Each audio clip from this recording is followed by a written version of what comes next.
Edición de bolsillo, un espacio para conocer a quienes le dan vida a los libros, entrevistas, charlas, lecturas, un recorrido por el maravilloso mundo editorial. Hablemos de libros con Jessica Esteco por BCN Radio, la radio de la Biblioteca del Congreso de la Nación. Le cœur battant des ailes au détour, au hasard d'une vie de vent de ciel. Mon cœur pour toucher terre au En el capítulo de hoy charlaremos con María Valle de Los Lápices Editora, quien eligió ese nombre como una suerte de metonimia. Pensar en libros a partir de uno de los instrumentos que se usa para crearlos. Los lápices escriben los textos, los lápices los corrigen, los lápices escriben las sugerencias para hacer que el texto sea mejor. Incluso en los márgenes marcan lo importante, lo curioso, lo inolvidable. En Los Lápices Editora se entiende la tarea de edición como escritura y reescritura, como lectura y relectura. Y el fruto de esta tarea está en los libros que forman su catálogo. Bienvenidos a otro capítulo de Edición de Bolsillo. Estamos hoy con María Valle, editora de Los Lápices Editora. Bienvenida María, ¿cómo estás? Bueno, muy bien, muchas gracias. Gracias por la oportunidad y muy bien. Bueno, te invitamos, te convocamos a este espacio para que nos cuentes cómo fue tus comienzos con los lápices, cómo surgió el nombre. Vamos de a poquito. ¿Cómo fue que se te ocurrió este proyecto? Bueno, yo estudié edición en la Universidad de Buenos Aires, en la carrera que está en la Facultad de Filosofía y Letras, y hice mis primeras experiencias de corrección antes de recibirme, más o menos por el 2010 aproximadamente, y trabajé para diferentes editoriales, en general freelance, también para una trabajé yendo a la empresa, y bueno, con el tiempo fue surgiendo, es como una necesidad, ¿no?, de hacer los libros que a mí me gustan. En general, lo que nos pasa a los editores y editoras independientes es eso, ¿no?, querer publicar libros que nos parecen que hacen falta. Esa es la idea. Y por ahí es un poco pretenciosa, pero bueno. No, está bien. Lo terminé de formular o de decidir, mejor dicho, en el 2017. ¿Ya habías terminado la carrera? Sí, cuando sí. Lo empezaste a pensar. Bueno, ¿y cuándo surge, cuándo nace y por qué los lápices?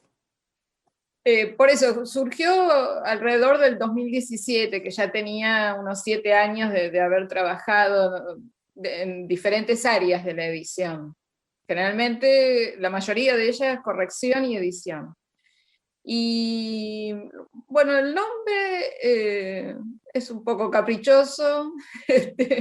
Yo colecciono lápices, me encantan los lápices, y me parecía que era un nombre adecuado porque era lo suficientemente amplio como para no cerrar la temática que podía tener la editorial, que al principio estaba medio como en la nebulosa, aunque tenía claro que esto de hacer libros que no estuvieran en el mercado. Y me pareció después que tenía mucho sentido, yo digo en la presentación de la página web, que es como una suerte de metonimia, ¿no? Es decir, tomar un objeto que represente al todo. En este caso, los lápices son los que usan los escritores o los que elaboran un texto, los que corrigen, los que editan y los que leen también, ¿no? Porque uno cuando lee, o muchos lectores cuando leen, marcan en el libro con un lápiz lo que nos resulta más atractivo o lo que nos hace pensar. Entonces me parecía que era un símbolo que podía tener sentido. Y además que muy tuyo también. Contame cómo es eso de que coleccionás lápices, desde cuándo, y las variables de lápices que hay. Lápices negros en general, ¿no? No, colecciono que sean raros, que sean de diferentes países. Yo no he viajado mucho, pero tengo amigos y amigas que sí, o familiares. Entonces, el regalo que les encargo siempre es que me traigan un lápiz de aquel lugar a donde van. Que pueden ser originales por la forma, o pueden ser que simplemente diga recuerdo de Barcelona, qué sé yo, una cosa así. Qué bueno. Sí, ese es un hobby, digamos, que tengo. Ahora está un poco interrumpido el que me llegue de otros lugares del mundo, pero bueno, es como un gusto. Veo un lápiz en una librería que nunca había visto, que sea distinto, y bueno, lo compro. Me encantó, me encantó. Siempre llevo encima lápices y ¿También? papel. Sí, ¿Siempre? siempre, sí. ¿Y escribís? No escribo. Escribía en mi juventud, en mi infancia, pero no, terminé abandonándolo porque no me valoraba como algo que hiciera falta, digamos. No. Y menos cuando descubrí la edición, que me parecía fabulosa, ¿no? O sea, lo que siempre hice, sí, es leer. Leí durante toda mi vida. Y cuando descubrí el mundo de la edición, que fue medio casi por azar, bueno, ahí me terminé de convencer que era mi lugar. Bueno, ¿y cómo decidiste editar el primer libro? ¿Cómo surgió? ¿Fue uno solo? ¿Fueron varios? ¿Cómo lo pensaste? Esa idea que tenías de los lápices se transformó en editorial? ¿Y cuánto tiempo te llevó? Mira, creo que antes de decidir hacer la editorial, descubrí lo que fue el primer título, que es una obra de Denis Diderot, que se llama Jacques el Fatalista. Y yo tengo una carrera previa a la edición, que es la filosofía. Soy profesora de filosofía. Y descubrí este libro, leyendo una obra de Foucault, descubrí esta obra de Diderot, que es asombrosa, digamos, es una de los libros más importantes que he leído. Y cuando quise leerlo, cuando leí que Foucault lo citaba, lo empecé a buscar y no lo encontraba, en español. En español. ¿No? Y no, pero ni en Mercado Libre, ni usado. En ese momento no se conseguía usado, una cosa muy curiosa. Ahora, por ahí, si entras a Mercado Libre, sí, además de encontrar el mío, el de mi editorial, encontrás usados. Y cuando logré encontrar uno usado, tenía de Mendoza, me acuerdo que lo conseguí, en papel, una edición de anagrama, era muy gallega, ¿no? Con esos términos españoles. Sí. Muy ibérica, vamos a decir, con mayor respeto. Y bueno, ahí terminó de fraguar esa idea que yo tenía, digamos, medio enterrada de hacer la editorial, ¿no? Y digo, ¿ves? Para estos casos... y por una cita. Que vuelva a poner en el mercado libros fundamentales, como, por ejemplo... Después fue mutando la cosa, pero bueno, contame eso. Bueno, entonces, ¿qué hiciste? ¿Cómo fue con el tema de los derechos? O sea... ya que el Fatalista es una obra de dominio público, o sea que no hay que pagar derechos de autor, y fui así, conseguí una traducción, y yo hice lo que se llama una retraducción. Lo que hice fue cotejar una edición en español y las comparé. ¿De esta que conseguiste? Sí, con 3 ediciones más también en español que fui consiguiendo o por internet. Y yo algo de francés sé, muy poco, pero algo sé. Entonces elaboré una traducción, una retraducción propia de Jacques el Fatalista. Mucho trabajo. Sí, me llevó cerca de 2 años hacerlo, año y medio, 2 años, sí, hacerlo. Y bueno, ahí esa fue el primer soldado que salí, digamos. Qué bueno. Después los otros libros que siguieron vinieron también, a veces por azar, a veces por por ejemplo, el segundo fue, se llama La Vuelta al Mundo en 72 días, de Mary Bly, y ese libro, o mejor dicho, a su autora, yo la conocí por una nota periodística de un periodista de viajes que se llama Julián Barsaski, Sí. que salió en Página 12, y también comentaba de esta mujer que en 1890, 1889, era periodista de investigación, y había dado la vuelta al mundo, desafiando lo que Julio Verne con Phileas Fogg había propuesto, que era dar la vuelta al mundo en 80 días. Y ella propuso hacerlo en menos tiempo y hacer una crónica para el diario donde trabajaba. Digo, qué interesante, de ello, voy a buscar el libro, no estaba en español. No. Otra vez. Otra vez. Entonces digo, ¿cómo puede ser esto? Y bueno, ahí conseguí la edición en inglés. Yo en inglés no manejo. ¿Te fue más fácil conseguir esta vez la edición, aunque sea en inglés, o te costó? Sí, fue mucho más fácil. Primero conseguí una por internet, en inglés, y después me trajeron me lo trajeron de Francia, pero es una edición en inglés de la editorial Penguin, que tiene este relato y otros de Nelly Bly, y bueno, la traductora trabajó sobre eso y hizo la traducción, y bueno, y aparte me enamoré del personaje, que es fabuloso. También, en ese caso en el caso de Diderot, era un libro que no se encontraba en el mercado, y aparte estaba bueno hacer una edición rioplatense, ¿no? Que la llamo yo. En el caso de Nelly Bly, no había ediciones en español, por lo menos hasta ese momento. Después, mi hermana en un segundo viaje encontró una edición en español, pero que estaba descatalogada, y justo el mismo año que yo lo saqué, que fue en el 2018, salió una de Capitán Swing, al mismo tiempo. Yo lo saqué en marzo, y en marzo sacaron una edición allá en España.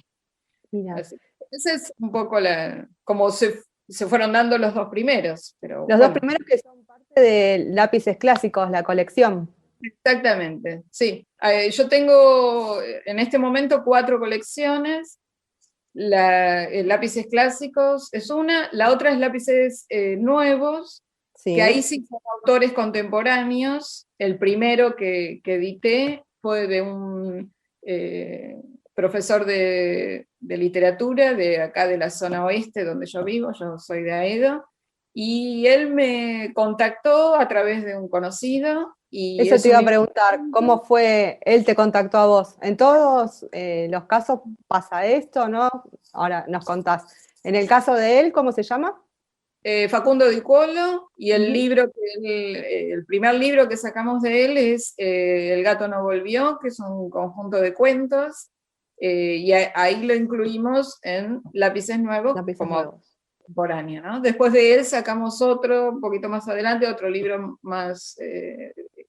también de cuentos, en otra colección que se llama Lápices Breves, que son libros que se pensaron sobre todo que sean más económicos, ¿no? Son chiquitos, más económicos, están pensados sobre todo para la venta en ferias y para que sea más accesible a cualquiera que tenga ganas de leer,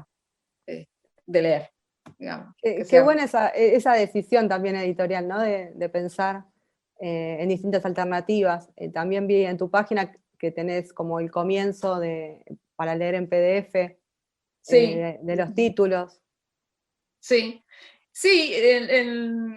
en la colección Lápices Clásicos la intención es que puedan usarlo, yo no tengo problema que los usen, que usen fragmentos del libro, siempre y cuando digan de dónde lo sacaron, del autor y la editorial que lo editó, pero me parece que es algo que tiene que ser de dominio público, ¿no? Distinto es cuando se trata de autores contemporáneos, bueno, ahí hay que respetar el deseo del autor, ¿no? Sí, tal cual. Quieran o no hacerlo. Y después hay otra colección, Lápices Únicos. Que tiene un solo libro. Que tiene un solo libro, es único, bien. Viene cumpliendo con el nombre de la colección por ahora. Por otra circunstancia, por ahora. Sí, ahí la diferencia, en realidad está pensado como una colección que pueda incluir títulos heterogéneos, digamos, pero lo que tendrían en común es que están más ligados, no tienen que ver con la ficción pura, o con algo ficticio, sino que está ligado a experiencias de vida, ¿no? En el caso del libro que tenemos, que se llama Kuwaha, que es una palabra, en este momento no me acuerdo, de una de las tribus de Angola, es un libro que son relatos con cierta cuota de ficción, pero en realidad son experiencias personales de un misionero en África, que es amigo mío, es amigo de toda la vida, sí. Y encima tenés esa suerte de tener amigos que van a África. Claro, bueno, ¿Cómo surgió eso? Cuando él viene o venía cada 2 o 3 años, y en uno de sus viajes, yo siempre lo cargaba y le digo, se llama Tirso Blanco, digo, Tirso, tenés que escribir tus memorias, porque imagínate, él se fue, tenía 28 años cuando se fue, ahora tiene 63, y toda su vida estuvo allá como misionero en África, en Angola, y le digo, tenés que escribir tus memorias, porque cuenta cada cosa cada vez que viene. Y dice, mirá, tengo unos relatos que tienen que ver con mi experiencia, bueno, dámelos, a ver, y a mí me encantaron, ese libro también tiene una serie de cartas, que son cartas que él me escribía en los mismos años en los que se desarrollan los relatos. Entonces yo intercalé los relatos con las cartas. ¡Qué bueno! Contenido personal, ¿no? Sí. Cuando leía los relatos digo, pero esto yo lo escuché antes, y ahí me acordé y fui a buscar las cartas. ¿Tenía las cartas guardadas? En la época que era carta. Sí, pero las tenías guardadas también. Las tenía guardadas, sí, porque eran impresionantes las cartas. Porque los relatos están en los primeros años que él vivió allá, que el país estaba en guerra civil. Entonces eran experiencias muy fuertes, digamos. Entonces, bueno, hicimos la edición con él, dialogándolo, y bueno, ahí salió ese libro que para mí es un tesoro. Qué bueno con esta experiencia, ¿no? Esta mezcla de experiencia personal, de encontrar un autor que no sé si habrá publicado otra cosa, y de poder contar la experiencia de vivir en un mundo completamente distinto al nuestro. Sí, exactamente. Sí. Después, con el tiempo, algo importante, que con el tiempo, en la suma de los diferentes libros que se fueron así gestando, yo me di cuenta que había algo en común de lo cual yo no era consciente, pero que después fue aflorando, que es que en todos, de alguna manera, estaba presente el tema del viaje. Porque en el Diderot que te hablé del comienzo, es un relato de un amo y su criado que van de un lugar a otro, que no se saben cuáles son esos lugares, y en ese transcurso dialogan, ¿no? Al modo del Quijote. De hecho se lo llama el Quijote francés a ese libro.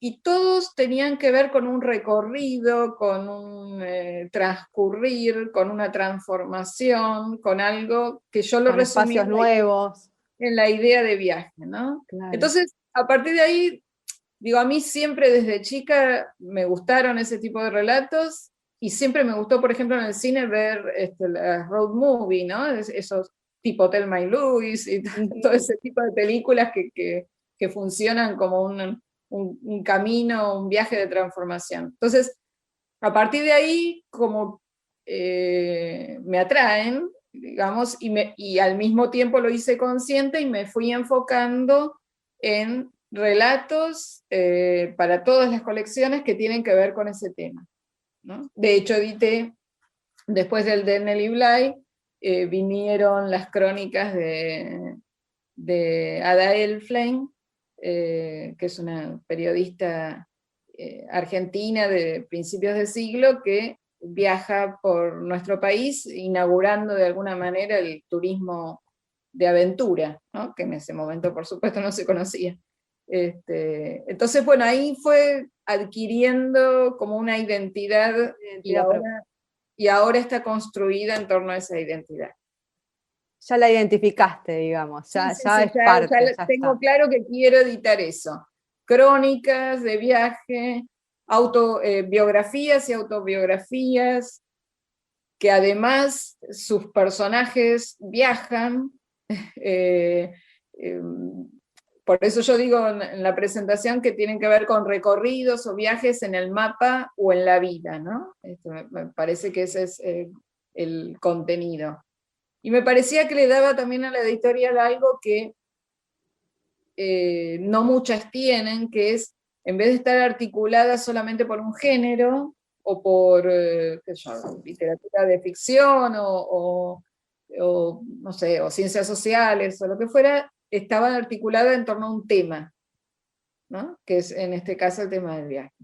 Y bueno, después fueron surgiendo otros. Tengo 14. 14 en total, eso te iba a preguntar, ¿cuántos tenés en catálogo? 14 títulos, digamos. Bien, bien. ¿Y tenés algún nuevo lanzamiento? El que está saliendo, me llegó de imprenta ayer, justamente. Justo, primicia. Lo voy a mostrar acá. Sí, léenos el título y el autor. ¿Cómo? Léenos el título y el autor. Sí, este pertenece también a los lápices clásicos. Se llama El interesante relato de la vida de Olaudá Equiano o Gustavus Vasa, el africano, escrito por él mismo. Y el autor es Gustavus Vasa. ¿Nos mostrás la tapa? Así compartimos, ahí está, y nos está mostrando una hermosa tapa. Recién salió de imprenta. Salió del horno. Buenísimo. Bueno, contanos un poco de qué se trata. Es la autobiografía de un esclavo del siglo XVIII, y la particularidad que tiene es que es el primer relato. Hay muchos relatos escritos por esclavos, una vez liberados, ¿no? Una vez que consiguieron su libertad. Pero la característica de este es que la escribió él, y no con la tutela de un blanco. Hay muchos otros que el que había sido esclavo le dicta o le cuenta su vida a un blanco, y el blanco le escribe, o que el blanco lo incentiva para que lo haga. En este caso es un relato muy importante porque lo hace, el libro, su vida la escribe para emprender una campaña en pro del abolicionismo.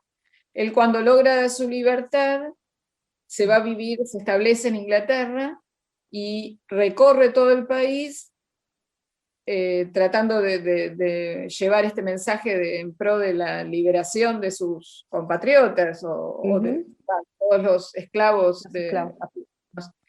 Y además hay una decisión editorial que él tiene, porque él dice cómo tiene que ser el libro, el retrato que tiene que incluir de él, el título, y lo utiliza como mensaje para conmover a la gente, ¿no? Y además, encima de todo, es un esclavo. En su vida de esclavitud fue muy particular porque viajó por todo el mundo. Entonces cuenta todos los lugares donde... porque un viajante, un esclavo que después pudo viajar por todo el mundo. No, mientras era, en vez de ser un esclavo, el esclavo típico de una plantación, claro, que en general conocemos, o criado de una casa. No, él lo fueron comprando diferentes amos que eran capitanes de barco o comerciantes. Entonces él se hizo navegante, aprendió el oficio de la navegación, y aún liberado vivía de eso. Trabajaba en barcos, y acompañó a una expedición al Polo Norte. Él viajó. Después llegó un momento que se cansó de viajar y se estableció definitivamente en Inglaterra, tuvo su esposa, 2 hijas, y bueno, se dedicó a esta campaña de llevar el mensaje abolicionista. Ujú. Y se hizo peluquero, entre otras cosas, pero durante toda su vida Qué fue vida navegando. fantástica. Y en el relato cuenta por todos los lugares donde viajó, ¿no? Bueno, ¿y cómo conseguiste, entre América y Europa.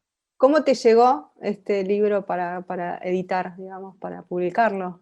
No me vas a creer, pero Yo te yo creo, lo te conocía escucho. a Aulaudá Equiano por un doodle se dice, de Google. Viste que Mirá. Google, cuando es el aniversario de algún personaje Sí, que ellos sí, sí, consideran destacados, ponen relevantes. un dibujito o, bueno, hacen Sí. alguna animación. Y ahí un día, no me acuerdo, hace 2 o 3 años de esto, 3 años fácil, salió esto en Google y entré a ver quién era y bueno, ahí lo Y ahí te conocí. atrapó. Después fui a ver. Yo, digamos, tengo un primer encuentro así azaroso y superficial, si querés, pero después me pongo a investigar a ver quién era. Yo tengo un amigo que es profesor de historia y le pregunté, che, ¿conoces este? Mirá, sí, ahí me contó todo esto de que no era, que la Hizo como una importancia, introducción, digamos, claro, del claro, tema. Vos seguiste igual investigando. yo seguí investigando y conseguí el libro, tanto en español como en inglés, y bueno, ahí encargué la traducción. Es una traducción de María Ángel Mauri, que es una excelente traductora, es otra distinta a la de La Vuelta al Mundo. Y bueno, encargué la traducción, que la tenía ya del año pasado, pero bueno, por diferentes circunstancias recién la pude concretar este año. Bueno, muy interesante. Felicitaciones. Bueno, Te iba a preguntar cómo te afectó la pandemia. ¿Cómo haces ahora? ¿Cómo se obtienen tus libros? Si tenés a través de la página, si tenés algún otro canal, si estás vendiendo en librerías, y cómo era antes, ibas a las ferias. claro. Empezá por lo que quieras. Sí, bueno, la pandemia nos afectó a todos de muchas maneras, ¿no? En mi caso, los canales de venta son 2 o 3, si querés, fundamentalmente. Tengo librerías en la ciudad de Buenos Aires y algunas librerías en el interior. Vendía en las ferias, ¿sí? Las más conocidas, la Feria de Editores. Sí. Hay una feria que a mí me gusta mucho, que es la de la Biblioteca Nacional, que se hace una vez al año, bueno, una feria de La Plata, y el otro canal es por una empresa muy conocida, Mercado Libre, que ahí está, que vendo yo directamente.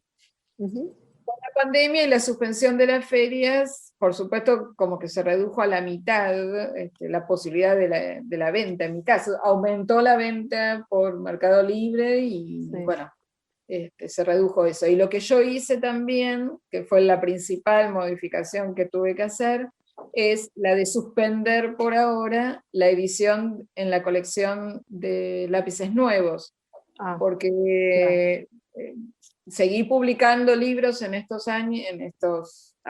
año y medio que llevamos, en la colección Lápices Clásicos, porque son libros más sencillos de comunicar y de difundir. En general hay un conocimiento de ellos, o bueno, pero en el caso de los lápices nuevos son autores contemporáneos, muchos de ellos no conocidos, entonces ahí hay que hacer otro tipo de estrategia que a mí me resulta más difícil, y son libros que se venden mucho más en las ferias, claro, que está el contacto directo con el libro, con el autor, sí. Se puede reemplazar apenas con los medios digitales, digamos. Por lo menos en mi caso, mi experiencia. Entonces, por ahora tengo suspendida esa por parte. ahora nada más. Sí, hasta que pase, hasta que termine. Sí. Y después te iba a preguntar con el tema de la prensa, difusión, vos haces las redes sociales. Sí, yo hago todo. Vos haces todo, está bien. Todo hago. Mucho esfuerzo, pero quedan unos productos hermosos. Bueno, gracias. Selecciono el libro, hago una primera corrección, hago el diseño, la diagramación del libro, menos imprimirlo, hago todo. Todo el diseño es mío, es mío. Tengo sí la ayuda en algunas tareas que yo no puedo hacer, como por ejemplo las traducciones, ayuda, bueno, las pago por supuesto. Sí.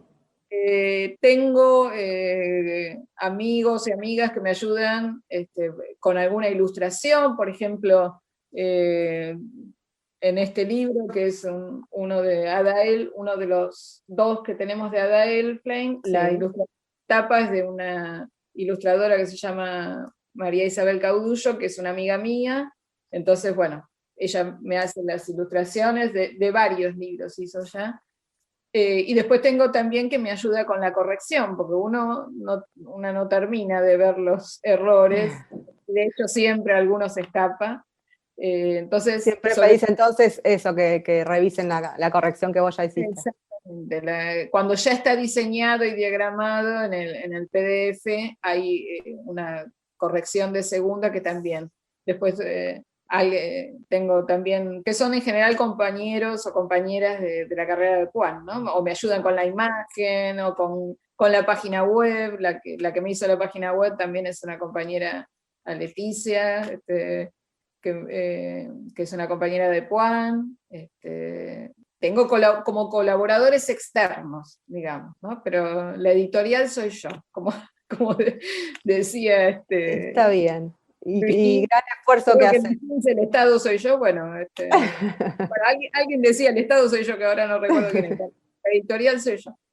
Bueno, y ahora que me estás hablando de vos, yo voy a pasar a una sección para finalizar este episodio de hoy, este capítulo de hoy, que se llama Tsundoku.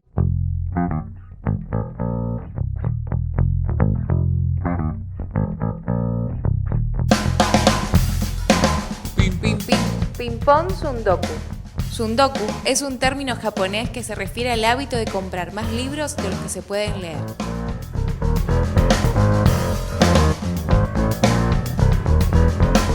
¿Sabes lo que significa Tsundoku? No. Te cuento.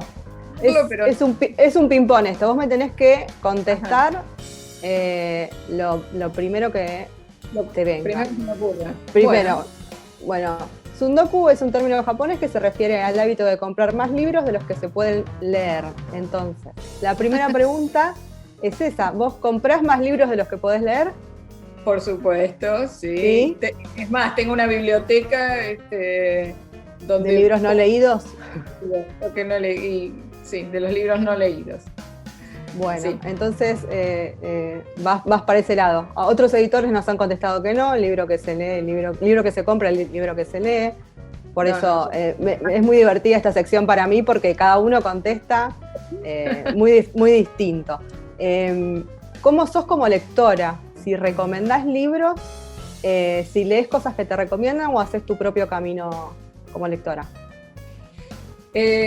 Hago mi propio camino. Porque soy muy particular en mis gustos literarios, digamos.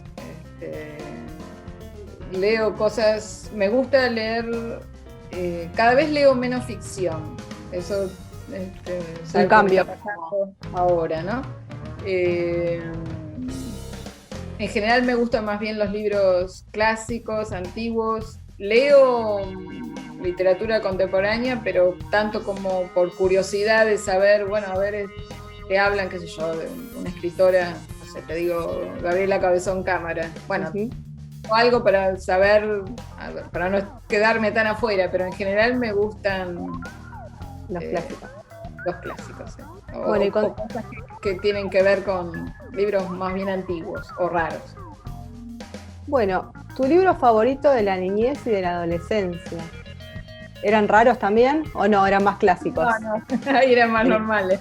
De la niñez me acuerdo del primer libro que me lo regalaron a los 6 años y yo no sabía leer todavía, pero ese año empezaba el primer grado, que se llama, lo tengo también todavía, que se llama Chicharrón, que es la historia de un perrito callejero que sufre avatares en su vida. Y bueno, ese le tengo mucho cariño. Y en la adolescencia leía mucho de la colección Robin Hood, también clásicos. Clásicos, sí. En este momento me vienen a la mente unos libros que eran muy malos, pero bueno, me divertía. Sí, lo que leías en ese momento. Claro, eran unos libros que la protagonista era Nancy Drew, que eran libros era una chica, una adolescente que investigaba misterios, por ahí misterios cotidianos, de su barrio, es todo como lo que ahora se llamaría una saga. Bueno, Claro. eran varios libros con el mismo personaje. Eso es mi adolescencia temprana, digamos, 14, 15 años. ¿Y eso los Después tenés? No, de eso vos sabés ¿Eso que no? tengo. ¿No quedó nada? No sé si los tendrá mi mamá, por ahí los Ah. tiene en su casa mi mamá, pero parece que no, tampoco. No me acuerdo qué hicimos con ellos, la verdad. ¿Y después con qué seguiste? Y después ya seguí con literatura. En quinto año me acuerdo que conocí a Sábato, mi profesora. Yo hice el secundario en la dictadura, en el 83 terminé, y mi profesora de literatura, que era una capa, realmente nos hizo leer un libro de ensayos de Sábato, que era Uno y el Universo. Y yo ahí lo conocí y bueno, leí El Túnel y me volví loca, creo que lo leí 4 o 5 veces por lo menos el libro y todo lo de Sábato. Y después, bueno, cuando terminé el secundario empecé a estudiar filosofía y ahí mis lecturas literarias... Claro, sí, tenían... fueron un poco al costado. No, sí. ¿O tenían que ver? En general me volqué a la literatura que tocaba la filosofía. Por ejemplo, leí muchísimo de Hermann Hesse.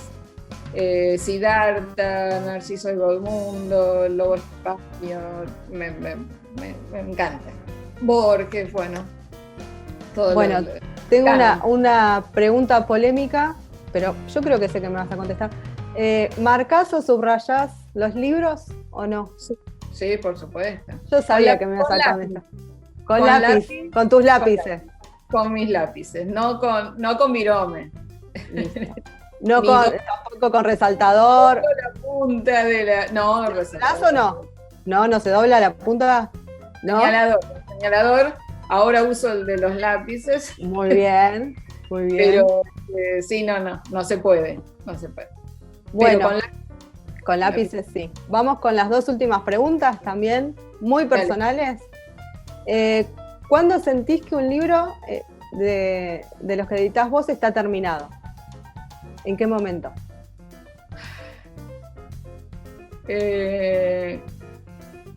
Creo que cuando me convence cómo quedó en su conjunto.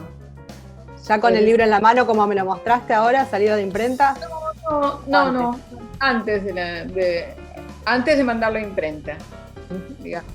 Cuando yo decido que está terminado, bueno, hago todos los ajustes de diseño, pero cuando encuentro la tapa que me gusta, no solo la imagen, sino el diseño, cuando creo que la corrección está lista, lo último que escribo es, yo cada libro lo presento, cuento cómo lo conocí, cuento qué decisiones editoriales tomé para hacerlo y demás. Cuando escribo eso es porque ya el libro creo que está para salir.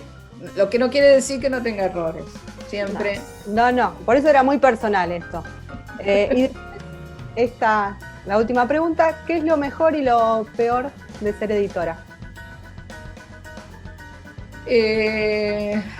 Lo mejor es hacer algo que a mí me resulta muy gratificante y descubrir, en mi caso, por el estilo de edición que hago, descubrir autores y textos maravillosos. Eso es lo que más me gusta y lo que más valoro. Lo peor es lo que más me cuesta a mí, que es todo lo que tiene que ver con la parte comercial, ¿no?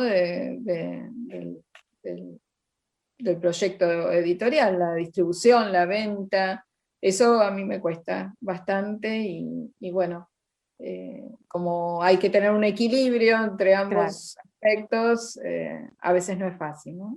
No es fácil. Bueno, muchísimas gracias Bueno. por contarnos tu experiencia. La verdad que, nada, súper asombroso cómo fuiste descubriendo los títulos de tu catálogo. Y bueno, te agradecemos desde Edición de Bolsillo, desde BCN Radio. Y bueno, espero que la hayas pasado bien. Perfecto, un gusto, realmente. A veces resulta difícil hablar de una misma, y sobre todo en el aspecto editorial, para mí, los que tienen que hablar son los libros, no la editora.